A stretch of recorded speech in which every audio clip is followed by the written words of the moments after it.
일본이 겁도 없이 미국을 따라서 대중국을 때리자 중국은 부글부글 끓고 있습니다. 중국의 환구시보는 첨단 기술의 중국 유입을 두려워한 일본이 한마디로 미국을 믿고 까분다며 비판했습니다. 세계 경제대국 중국과 일본은 무엇을 계산하고 중국 공격에 미국과 유럽의 공세에 합세하는 것일까요? 일본 정부는 2021년부터 중국 유학생에 대한 비자 심사를 엄격하게 할 것이라고 일본 요미우리 신문이 보도했습니다. 미국이 중국에 대해서 조치한 유학생 비자 발급 제한과 같은 맥락의 반중 대응을 갑작스럽게 발표한 것인데요.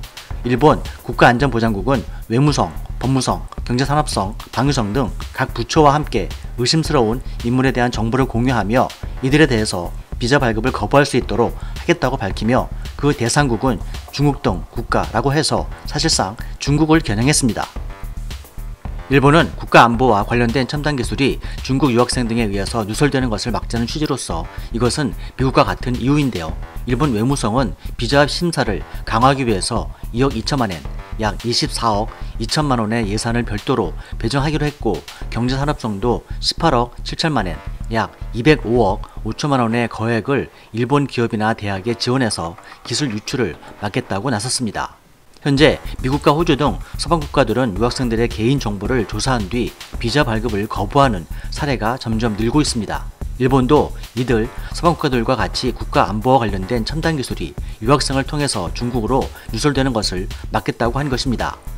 미국은 지난달 초 1천여 명의 중국 국민에 대해서 기술 착취 등의 이유로 비자를 취소했고 아예 입국을 잠정 중단하기까지 했습니다. 요미우리는 미국길이 막히자 중국 정부가 목표를 바꾸어 첨단 기술 확보를 위해서 일본으로 중국 유학생을 보내는 경우가 많아졌다고 분석하며 중국이 첨단 기술 확보를 위해서 의도적으로 일본과의 관계를 개선하려는 움직임을 보여왔다고 보도했습니다. 일본도 내년 2021년 성공적인 도쿄올림픽 개최를 위해서 시 주석의 방일을 내심 기대하며 중국의 우호적인 제스처를 보였다는 것입니다.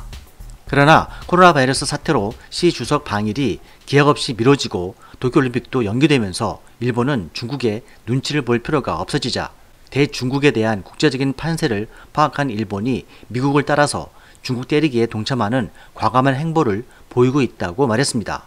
미국이 중국에서의 미 기업 회귀를 요구하듯 일본 정부도 똑같이 중국에 있는 일본 기업 1700개 제조기업의 중국 철수 결정을 완료한 상태입니다.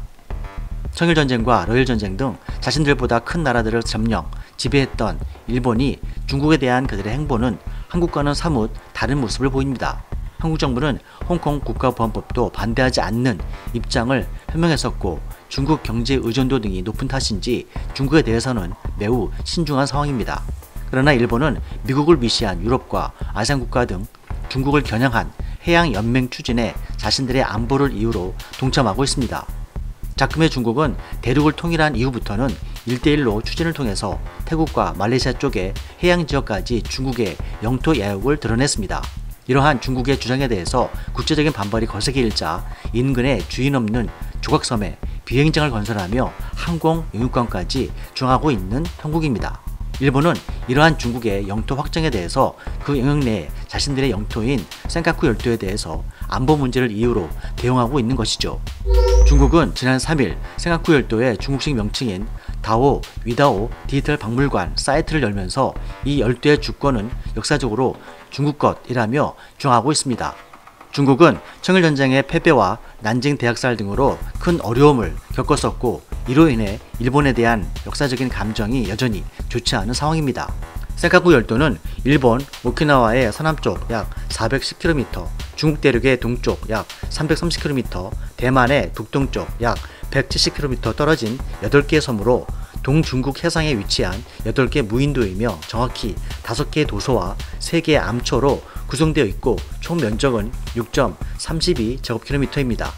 현재 일본이 시로 지배하고 있으며 일본, 중국, 대만이 영유권을 주장하고 있는 열도이기도 합니다. 현재 동북아시아 정세의 큰 흐름은 중국의 부상과 일본의 대중 견제의 미중 대립과 경쟁 속에서 일본이 미국에 편승하고 있는 형국입니다. 이러한 대세가 뒤바뀌지 않는 이상 중일의 대결 구도는 지속될 것이며 그 속에서 센카쿠 열도 문제 역시 계속 영향을 받고 있는 것입니다. 설령 양국 관계가 극적인 개선 문제로 돌아선다고 해도 해양 영토 문제가 갖는 여러 가지 속성, 즉 역사 정치적 상징성과 민족주의, 경제 안보 및 전략적 측면을 고려한다면 이 문제는 군사적 대치를 동반하는 양국 외교 현안으로서 지속될 것으로 보고 있습니다. 올해 중국의 경제 성장률은 전 세계 유일하게 플러스 4.5%대를 기록한 가운데 미국과 유럽, 일본 등과는 비교되는 양상을 보이고 있습니다. 코로나 바이러스로 인해서 대부분의 서방 열강과 아시아 국가들이 경제적인 곤란을 겪는 가운데 그 진원지인 중국의 경제 성장은 곱게 볼 리가 없습니다. 중국의 투명하지 않은 코로나 대응과 여전히 불법적인 산업기술의 잘취, 주변 약속들을 경제 원조형으로 식민지화하고 그리고 해상 영토 확장 예우까지 일본이 영국과 프랑스, 호주 등과 함께 미국을 중심으로 중국 때리기에 합세하는 것은 당연한 일인 듯 보입니다. 그러나 이러한 국제사회의 움직임에 대해서 중국의 우려되는 대응 중 하나는 그들의 최신 군사미사일 70%가 한반도를 향해서 정확히 조준하고 있다는 사실입니다. 대만이 41년 만에 미국 편에 서서 미국의 전쟁 무기를 대량으로 구입하자 분노한 중국은 당장이라도 전쟁을 일으킬 듯 태세를 갖추고 있는 가운데 유사시 중국은 한반도를 군사적인 교두보로 생각하고 있음을 상기시킴으로써 중국에 대한 국제사회 압박을 견제하려는 제스처를 보이고 있는 것입니다. 세계를 움직이는 경제 대국이자 막강한 군사력을 보유한 미국과 중국, 일본, 그리고 영국, 프랑스, 캐나다, 호주 등 간의 격전 사이에서 한국전쟁 이후 70년이 지난 지금 세계 10위권 안팎의 경제력과 군사력을 갖춘 한국에 여느 때보다도 외교적으로, 안보적으로 큰 도전을 받고 있는 상황입니다. 18일 홍콩의 사우스차이나 모닝포스트는 중국이 대만을 겨냥해서 미사일 기지를 업그레이드하는 등 군사력을 강화하고 있다고 밝혔습니다. 임명을 요구한 베이징의 설치통은 중국 인민해방군이 최신의 극초음속 미사일 둥펑 17을 이 지역에 배치했다면서 둥펑 17은 마하 10, 시속 12,240km의 속도로 비행하는 활공 비행체로 핵탄두 탑재가 가능하며 최대 사거리는 2,500km라고 말했습니다. 둥펑 17은 지난 10월 처음 공개됐고 남중국해, 대만 해협, 동북아시아가 공격 범위로 한국의 고고도 미사일 방어 사드 체계로도 막지 못한다고 주장했습니다. 미국 일각에서는 11월 대선 시간표에 맞춰서 중국이 대만을 침공할 가능성까지 나오고 있다며 그만큼 분위기가 좋지 않다고 전하고 있습니다. 이는 역사적으로 볼 때 대선 등 권력이 이양되는 시기에는 보통 정책적인 큰 힘이 발휘되기가 어렵기 때문에 이 틈을 타서 중국이 이용할 수 있다는 것입니다.